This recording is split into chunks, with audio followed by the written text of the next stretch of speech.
Well, the markets began a session thrilled about the globalist victory in France and ended with high hopes for massive corporate tax relief.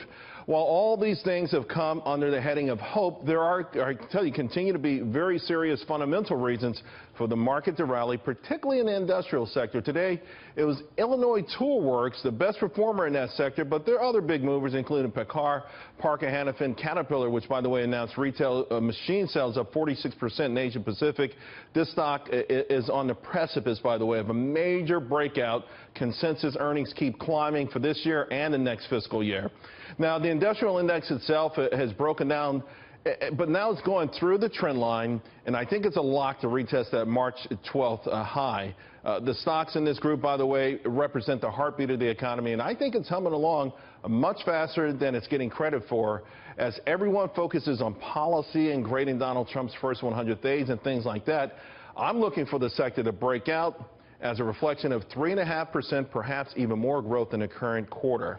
Other sectors that you must take a look at as far as signs of grassroots economic growth, materials could get a boost from earnings. By the way, after the bell, in fact, Alcoa reported, and despite a 5% sequential gain in revenues, they missed the street big time. By the way, aluminum prices also up, but they missed. Nevertheless, they beat on the bottom line.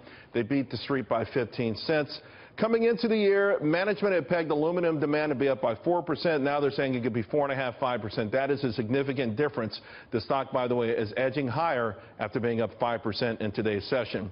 The S&P Materials Index XLB also on the cusp of a major breakout. Beyond earnings, by the way, if the street could start believing and actually start to model for massive corporate tax cuts, say 15%, it would spurt substantial moves in the financial and consumer discretionary names. Now, understand that tax cuts don't have to be tomorrow, okay, guys? Let's take that pressure off.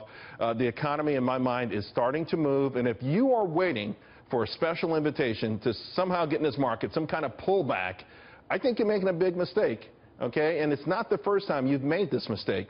As for your total portfolio, here's what you should probably have exposure to. Make sure you own some regional banks. They're starting to move and still oversold rather. Overweight, go heavy, industrials, materials, technologies.